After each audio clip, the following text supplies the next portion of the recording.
that is Jesus Christ. In his precious name, amen. Okay, so we've moved on to Ecclesiastes 6, verse 1 to 12, the tragedy of the unenjoyed life. So many people, obviously, when we get to August, we step into or go into the summer holidays, obviously, and then people start going away, thinking about having a break, packing the car, as we've done, as we go away literally after this service for a week, finding a bit of rest, hopefully, he says, as he's the cause of the problem of not resting, and goes and finds more work to do. I'm sure I will be determined to find some rest this week. It has been a very busy couple of weeks, but I think if we're honest, and I can certainly recognize this, genuine rest is something we are notoriously bad at. We can be terrible at genuinely resting. There is always something on our minds about what we should do next, how we should, I don't know, take care of things, our lists of things that we have to do around the house, the list of things we have to do day to day. They never seem to stop coming back at us. So I think we've probably experienced that as quite a frustration. You travel to this beautiful location, lovely place, weather's perfect, but you just can't seem to switch off. Your body is kind of on a sun lounger. You find a way to rest, at least physically, but your brain, your mind just continues just continues to work away. It doesn't seem to stop. You might be a person that gets stressed about emails you're missing. I've learned not to do that because I get so many emails that most of them are not even relevant to my life. Most of them are just pretty rubbish emails, spam or whatever, trying to sell me something most of the time. You might even get irritated with kids, grandkids, and those things going on. You have all the circumstances, I think, probably then of a perfect holiday. You have the environment of a perfect holiday, but we probably lack the capacity to actually enjoy it a lot of the time. And it's probably why we come back and then we miss the holiday, because we haven't actually probably had a full holiday in reality. We've just gone somewhere, but our brain and everything that we think about has not had a break itself. So as we looked at a couple of weeks ago in chapter 5, King Solomon talked to us about our bank accounts. He warned us about the love of money, how hoarding our wealth just leads to anxiety and sleepless nights. But as we look in chapter 6, Solomon changes to a slightly different but relatable problem. What happens when you aren't anxious about losing money, when you're no longer anxious about losing money? What happens when you actually get the promotion that you always wanted? What happens when you secure the house, build your pension, you've achieved the exact comfortable life you worked so hard for, only to realize you may still feel it's a bit empty? So as we look at chapter 6, Solomon is going to show us that the things of life and the enjoyment of life are not one and the same thing. They're actually two separate things.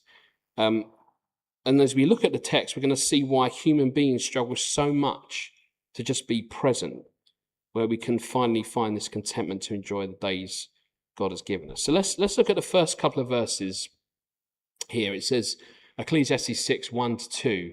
I've seen another evil under the sun, and it weighs heavily on men. God gives a man wealth, possessions, and honor, so that he lacks nothing his heart desires, but God does not enable him to enjoy them, and a stranger enjoys them instead. This is meaningless, a grievous evil. I know that it feels like sometimes that he repeats himself, but there is something to be said about talking about the things of this world that are so tempting, that seem so dazzling to us, that I think it does require quite a lot of focus, quite a lot of attention, in order that we understand what these things do. So I want you to notice something here. By every metric of our culture, and the metric that our culture uses, this person that he talks about here has made it. He's done. They have the wealth, they have the possessions, and they have the status. And we naturally assume that that joy is baked into the object itself. So the reason why we yearn for something maybe worldly is because not only is the thing going to provide us with the practical need, it's going to provide us with the soul filling need, the thing that makes us feel good.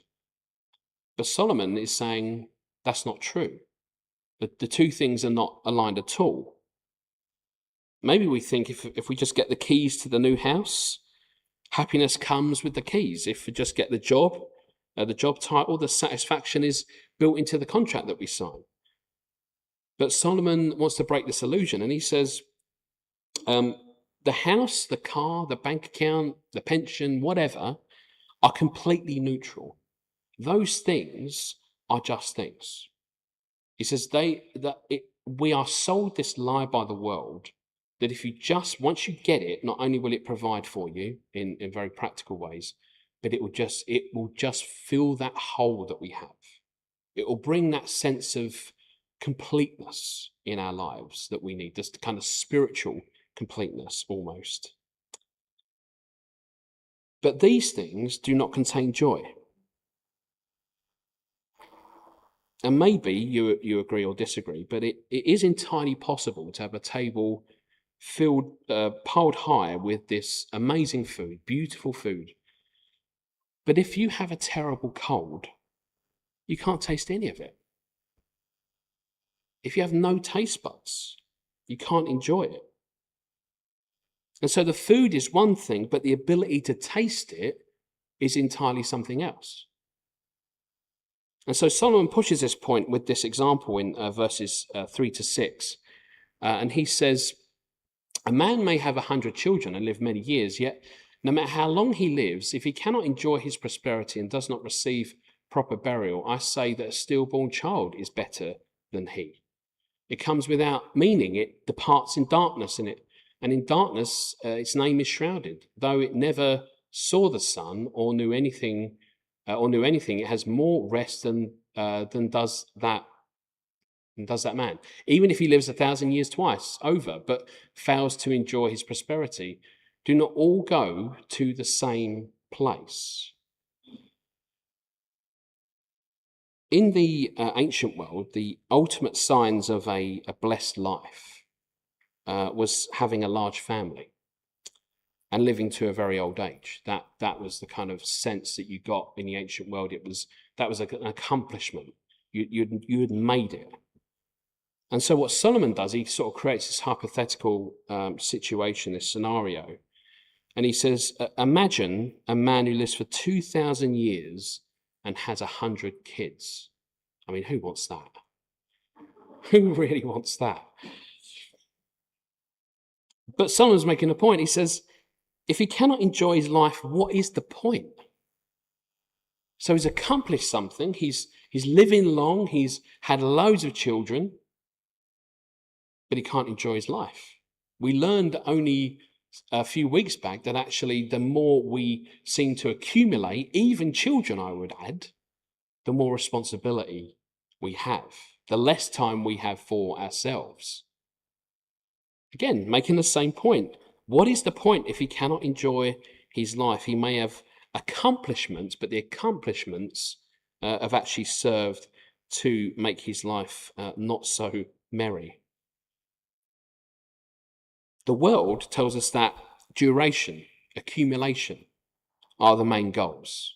Keep going, keep accumulating for as long as possible. Live as long as you can, gather as much as you can. But Solomon points out that simply existing for a very long time in a state of restlessness isn't a blessing. Now, I've seen TV shows where, it might be something like a science fiction thing where someone ends up living forever. Actually, I don't know if you've ever seen it. It was a very old TV show called Highlander. It wasn't a great premise in that it was a grisly end that to fight between them, and they would live for hundreds, thousands of years. And basically they would have to fight one another, find another Highlander, and let me say, killed, in order to carry on living. And I've seen other shows like this where this sense of we want to live forever. But there is an inevitability in these things. Even in these TV shows, they seem to get to the point where the character says, I'm tired. I've lived so long, I've seen so much, and I'm tired. I'm kind of done with this. Yet, we still seem to search for ways to want to live for as long as possible. We still seem to search for ways to make our life as long as possible. And actually, Solomon says that's not really going to solve the problem. Us living longer is not really going to make you more happy. In fact, it will probably make you less happy. It doesn't necessarily, it won't actually work at all. Imagine this, if you can't sit in your garden on any day of the week in the afternoon, enjoy a cup of tea without feeling discontent, adding another 50 years to your life won't fix the problem. It just drags out the restlessness. So if you could sit in your garden every single day for the rest of your life, but the world is still weighing on your shoulders, won't you just have a longer time that the world is weighing on your shoulders for? And don't forget, this is in reference to if you have no God, if nothing is worth anything, is literally just for accumulating and living as long as possible. If there's no God in your life, he says, is that worth it? Do you want more stress and more stress on top of what you already have? So why does this happen? Why do we find it so hard to just be content with what we have?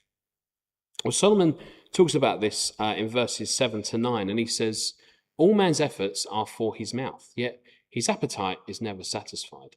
What advantage has a wise man over a fool? What does a poor man gain by knowing how to conduct himself before others? Better what the eye sees than the roving of the appetite. This too is meaningless, a chasing after the wind. I think that verse 7 is a brilliant, blunt summary of human life. We go to work, we earn a wage, we buy dinner, we eat it, and the next morning we are hungry again. And we're trapped in this constant cycle of consumption. But when Solomon is saying this, he's talking more than just about physical food. What he's talking about is a spiritual appetite of the human heart. He says, yet their appetite is never satisfied. Look at verse 9, the roving of the appetite. Other translations call it the wandering of desires. And this is what robs human joy. When Solomon talks about the roving appetite is maybe that quiet voice in our head that whispers, this is nice, but my house is nice, but if I just had an extension. My holiday is good, but my friends' photos look better than mine. My church is fine, but I wish they did things slightly differently. That last one is just universal for every church. We always have our disagreements about what should be and not be in church, but we're never satisfied in general. So Solomon says this roving appetite, he says, it refuses to let you live in the present. It constantly wanders into this sort of hypothetical future, the one you create in your mind, the one that likely will never exist. We might associate this with a kind of modern habit of sitting on a perfectly good sofa, maybe at some point scrolling through the internet, looking at houses you can't afford. And it convinces you that true happiness is just one more purchase away. One more and I will have it. One more upgrade and I will have it. I don't know if you've ever flown on a plane and you've flown anything more than economy. You think, is there a bit more past premium economy? Is there a bit more past first class? It's never enough. There's always something wrong with the things that we do, the upgrades that we have. Oh my word, how many upgrades is there in general in life? How many options do they offer us? You can add another £10 and you can have this, another £50 and you can have this. And so it keeps going and it keeps going and it keeps going. A little bit more, a little bit more. I think EasyJet and Ryanair are masters at this, right? On a basic level of taking your suitcase, if you want to take a suitcase, you're going to have to pay like 50, 60, 70, 80, whatever it is, pounds to take your suitcase. You want to take two suitcases, or you don't have to pay double, but we'll give you a discount. It's not real, is it? Because they're just charging you things that don't need charging for. But you see what they're doing? They're tempting that thing of, oh, that might be, that's a bit better than just taking one bag. That's a bit better than... They're just tempting us with a little bit more and a little bit more.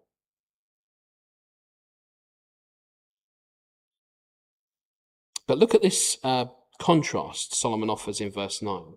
He says, better what the eye sees than the roving of the appetite.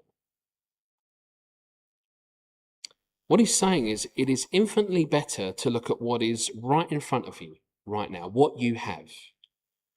The meal on your table, the family in the living room, the job you have, the life you have. And he says, learn to be present with it. Learn to be satisfied with it. Better that, he says, than to spend your life mentally wandering, making up scenarios for a catalogue of things that you do not have. Because that's where it gets us. Surely today, the being in the present is better than wondering about a future that doesn't exist. I'm not saying don't plan. I'm not saying hope for the future. Excuse me. I'm not saying don't do those things. But if we continually keep doing that, don't we always say, oh, it felt like yesterday it was my 25th birthday. How has this year gone so fast, we say? Because we keep looking ahead. This day's not enough. What's ahead? And so we don't enjoy the present. We make it so we don't really give ourselves time to enjoy the present. What happens is when we let our desires wander, when we let those desires take over, we lose the capacity to enjoy the life God has actually given us.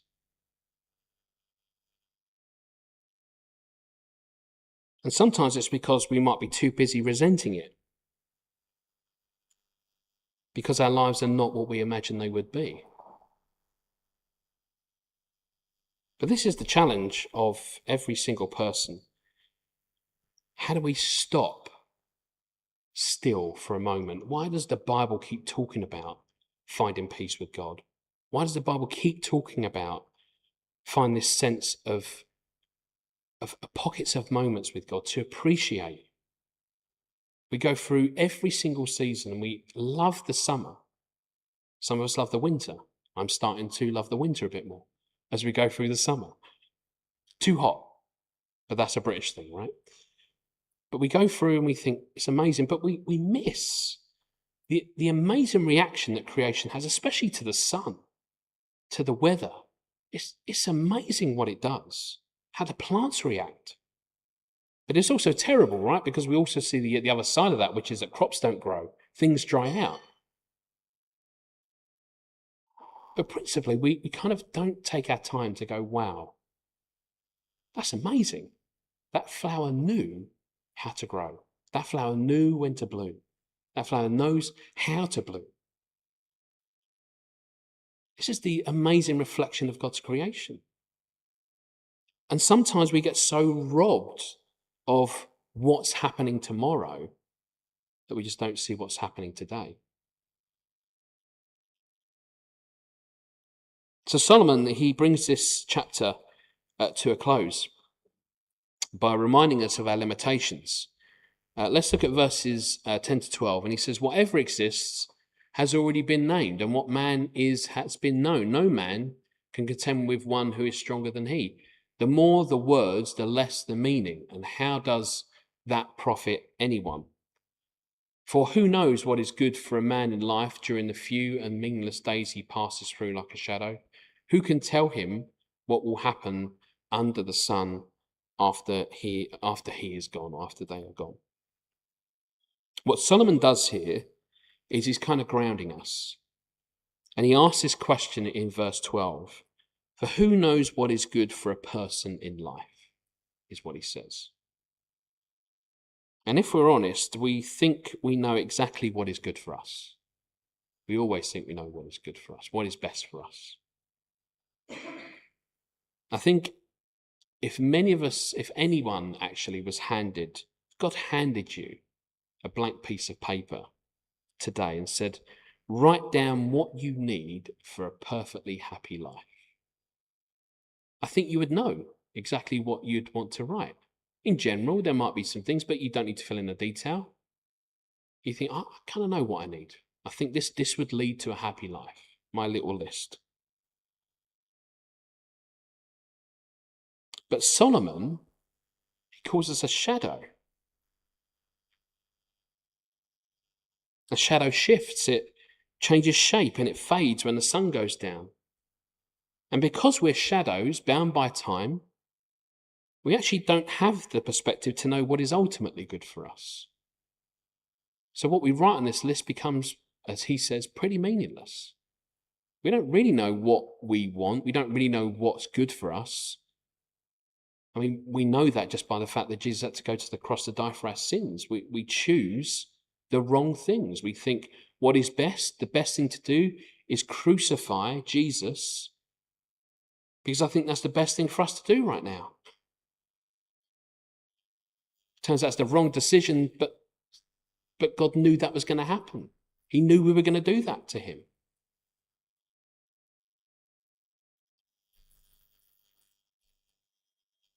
How many times in your life have you desperately wanted something? A job, maybe, a relationship, or an outcome, only to look back years later and feel incredibly relieved that God didn't give it to you. That's amazing. I think of things and I think, wow. I think, and most pertinent, always in my mind, is had I not looked at who God is, had I not explored who he is, my life would have been a complete opposite to what it is now. And I don't think it would have been in a very good state at all. I think I would have been in a very poor state. I think I would have been in extreme debt. I think I would have been reckless. I think I would have been pretty much out of control. Because that's what the world teaches you, right? Go and enjoy yourself. Enjoy yourself now before you die. But it won't satisfy. But I'm incredibly relieved, and I think of all the decisions and choices that I could have made, and think, wow, had I gone down that road, I think I know where I would have ended up. And so that gratefulness that Christians have when we praise God and say we love him is just because he's saved us from stupid decisions that we might have made. Bearing in mind, I will say this, he does let us suffer the consequences of some of our actions. I wouldn't say all of them, because I truly believe that if God truly allowed all consequences of all actions, this world would be even more of a mess than you can ever imagine. But God holds back much of the consequence of the decisions that we take. But even so, he does allow, and the Bible shows this, he does allow people to go quite far, to have that chance to say, okay, this was the wrong choice. I need to turn back. But if you're so persistent, God will say, well, if you want that, you can have it. And don't blame me for the consequences.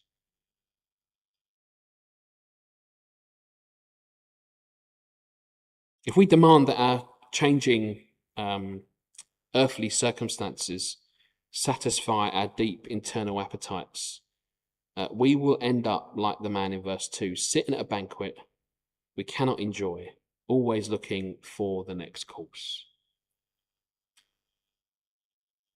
So how do we escape it? How do we escape this loop? How do we find the capacity to stop our desires from constantly wandering and actually enjoy our lives, enjoy the present day? In John chapter 6, Jesus is speaking to a massive crowd. He just fed 5,000 of these people with physical bread, and now they're following him.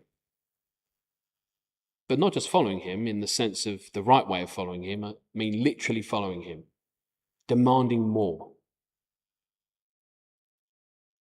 And what they're actually doing is kind of living this embodiment of Ecclesiastes 6. Their toil, he says, is for their mouths, but their appetite is never satisfied. You know, once he did that, they wouldn't stop following him, you know. They kept asking him for things, kept asking him to do stuff, do some more signs, do some more wonders. Never, ever satisfied. They saw one thing happen and said, we want more of that, as if it was magic, as if it was just a nice thing to see. It was that insatiable appetite, not really realizing that actually Jesus did it to show who he was, that he could provide everything that we need. Insatiable, never satisfied. They say to Jesus in this moment, give us this bread always. And Jesus responds with this kind of profoundly simple, life-changing statement. I haven't got the verse, but he says in John 6, verse 35, he says, I am the bread of life. Whoever comes to me will never go hungry, and whoever believes in me will never be thirsty. What Jesus done is answered the problem of Ecclesiastes 6 directly. Solomon said the appetite is never satisfied. Jesus says, I am the satisfaction that you need. I am the eternal food that you need. The reason our homes, our holidays, our successes cannot make us fully content is because our souls were not built to consume creation. They were not built to just completely keep going and going and going, consume everything that God made. Look at what is happening now, where we have, and strange enough, because we don't follow Old Testament ways of looking after land, we're now suffering because land isn't turning over fast enough, so we can't grow enough food in time. Because we keep sweating the land out, we don't give it time to settle. Because we want to consume more. But we were built to commune with the Creator. We were built to have a relationship with him. What we fail to recognize sometimes is that we have a deep spiritual hunger, not a deep physical hunger. And we're trying to fill the spiritual hunger with things that are temporary. But on the cross, Jesus Christ proved exactly what is good for us. He stepped into our shadowy world, dark, evil, shadowy world. He allowed his own life to be cut short, departing in the darkness of Calvary, enduring the ultimate separation from God the Father. And why did he do that? He did that to secure our eternal standing. He purchased, says the Bible, our forgiveness. He secured our adoption.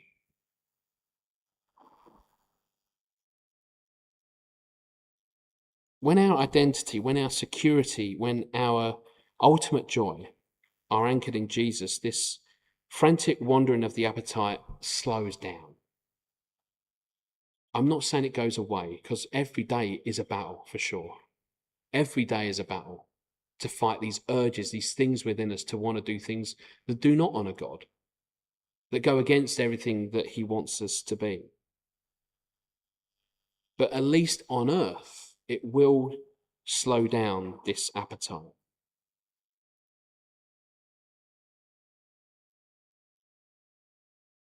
When it's anchored in Christ, we no longer need our job to give us ultimate value. The world teaches that unless you have a job, You are valueless. You are useless. It is, I think, an evil to do that to people. I think it is awful to do that to people. But yet we still have this way of saying, well, if we can get more people into work, get them paying more taxes, that's great. But they're human beings. These are people who struggle, who have more than just finding a job. I mean, mental health struggles, all sorts of internal things going on, all sorts of other life things going on.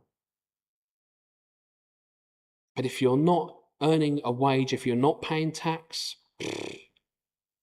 you're not worth anything to this world. That is cruel. It's sad. It's horrible.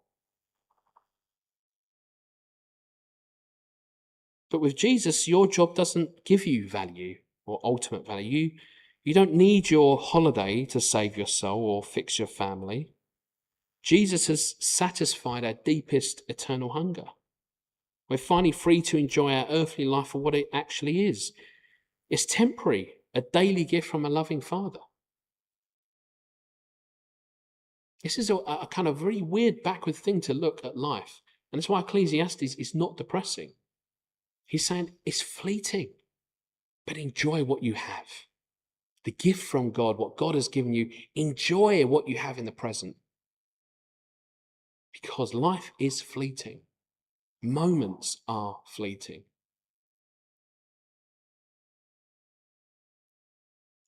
So I want to encourage you this week as we go about our day to day, we go about our week, as we try to get some rest. We need to be mindful of trying to stop letting our desires wander to things we don't have. Instead, look at what our eyes can see right in front of us today.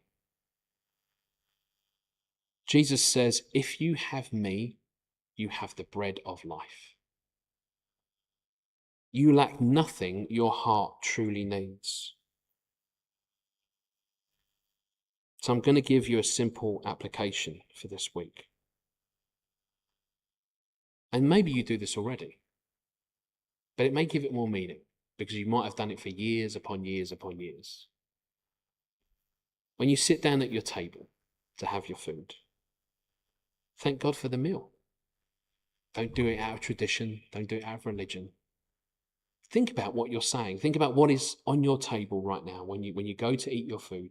Think about the fact that all you did was you put it in a certain way, you cut it up in a certain way, you cooked it, you boiled it, but you didn't make it. God made it. He made all these ingredients possible so that we could enjoy the fruits of his labor. The simple thing is, when we come to say grace over our meal, really think about saying thank you to God. Go, wow, I can sit here and I can eat of what God has done for me, what he's made, so I can enjoy the fruit of what he's done. That is the simple gift of today. Enjoy everything God has blessed us with. I'm going to pray, and then we'll have we'll have worship time, and then we'll have communion together. I'm going to pray.